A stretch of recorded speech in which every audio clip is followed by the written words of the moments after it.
Hey everybody, welcome to the Blue Collar Beer Gentleman. I'm Chris. I started this channel because I'm a fan of craft beer, but I'm on a limited budget, so I wanted to demonstrate that it was possible to enjoy good quality beers without having to break the bank.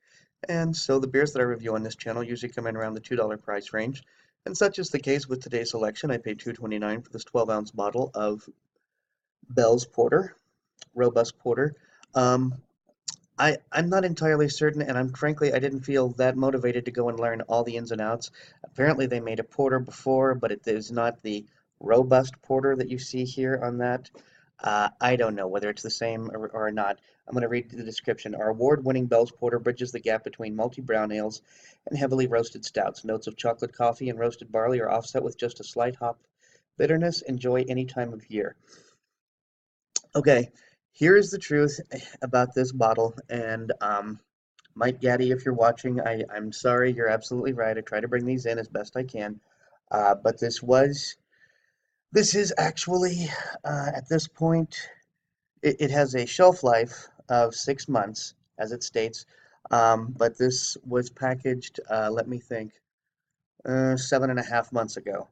So, it is a little past its prime, but I'm hoping not too much.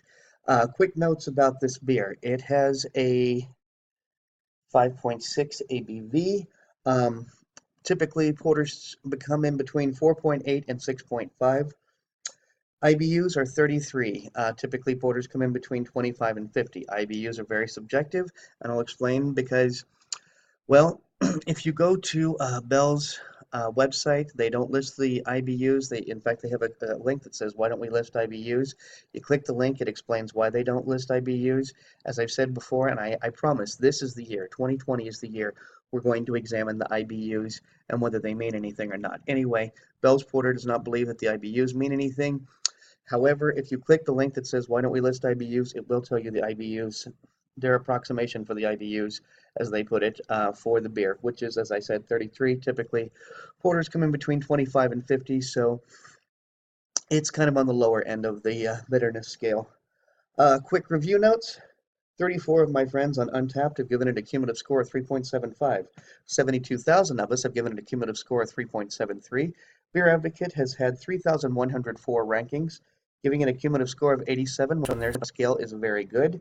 The average score on, Beer Advocate is 3.88. So far I have sampled and reviewed 7 beers from Bell's, and the average score that I have given them is a 4.0. So as you can see, I'm very fond of this brewery. If you're not familiar with Bell's, if you think you're not familiar with Bell's, let me tell you, you actually are. Bell's makes the Two-Hearted Ale, and that is one of the few beers that is highly hyped and has lived up to the hype as far as I'm concerned. Okay, quick notes about the variety. The variety was actually called Entire in its inception.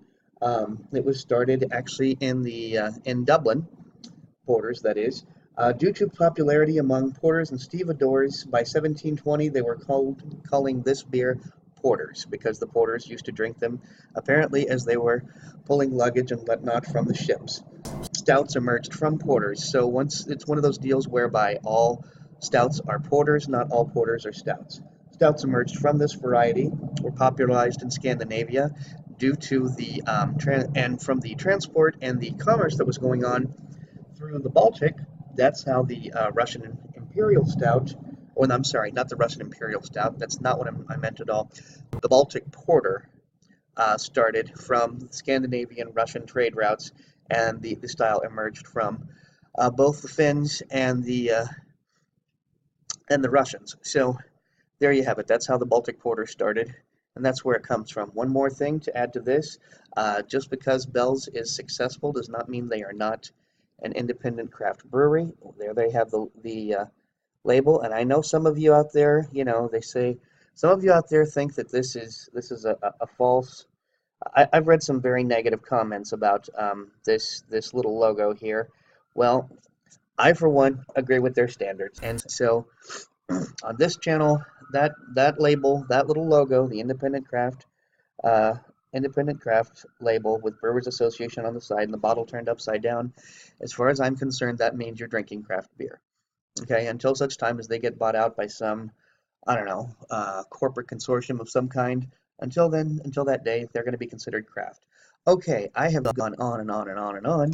I mean, we are 5 minutes into this, and I haven't even cracked this bad boy open. So I'm going to crack it open. Kelly, if you're watching, there's another cap for you. I don't know whether that's going to work for your art project or not. All right, so going to be using my English Porter Stout glass. As you will note, the features of this are one, a very, very slight flare, but actually no flare towards the top at all. I should say no flare, not a slight flare, no flare. A slight inset on the sides here, and a rounded bottom. These are the things that separate this from what they call the Boston Shaker, which is the pint glass that you usually get at a brewery. Let's cut breweries some slack. They need to stack glasses, and nothing stacks quite as well as those Boston Shaker glasses. So some of you out there go so far as to say it kills the beer. That's an extreme exaggeration. Boston Shaker glass does not kill the beer. Maybe it doesn't maybe it doesn't give it the credit it deserves. Maybe it doesn't highlight the features as well as other glasses do. But let's stop this shit about saying that it kills the beer. Uh, Whatever. Okay, so I am already getting sort of a boozy smell from this, which with its 5.6 ABV, I'm a little surprised. Honestly, I've got to say I'm a little surprised at how boozy the smell is, but I'm starting to get kind of chocolate. I'm going to go ahead and give it a beard wipe, see what I come across. And as I said before, I'm not at 100% yet, but my olfactory senses and taste buds are definitely much better. But this is a fairly resilient head. It doesn't seem to be going much of anywhere. It's not particularly thick, but it is very resilient. What I am gathering when I stick my schnauz directly into the glass, I'm getting chocolate and coffee and roast and even a little bit of nut on there. So it's pretty much everything you would expect from a porter in terms of a bouquet. I'm going to go ahead and drink now, so cheers.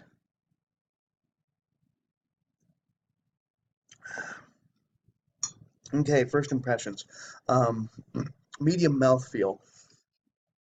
Very cocoa, whereas where the bouquet was chocolate, this is very much cocoa on the tongue. A little bit more bitter to it, and a little bit more roast in that. More like a baker's chocolate than like a milk chocolate.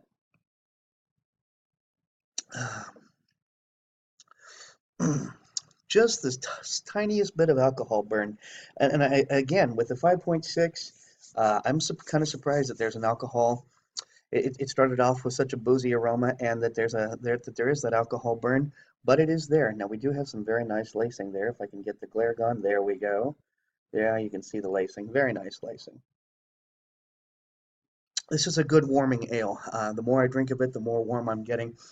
And it's actually been slightly cool here in the desert. If that's how I refer to it. I grew up in the Midwest. I don't consider the high 40s cold, but here in the desert, it's considered extremely cold. In fact, damn near freezing. But anyway, it's been cool here, and I am getting a warming effect from this beer, that's for sure. Once again, without harping on it too much, very surprising with the 5.6. So, as I said, we've got the medium mouthfeel, very roasty. I think the best, I think I'm going to say it's like a combination of baker's chocolate and caramel is really what I'm getting most out of here. I don't think we have a hop or malt profile on this. And honestly, brown ales like porter, stouts, and the standard American and English brown ales, they should be very malt forward as opposed to hop forward.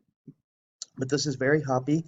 I am getting just a little bit of bitterness from it, and I'm wondering if that isn't perhaps even from, I know they make chocolate hops.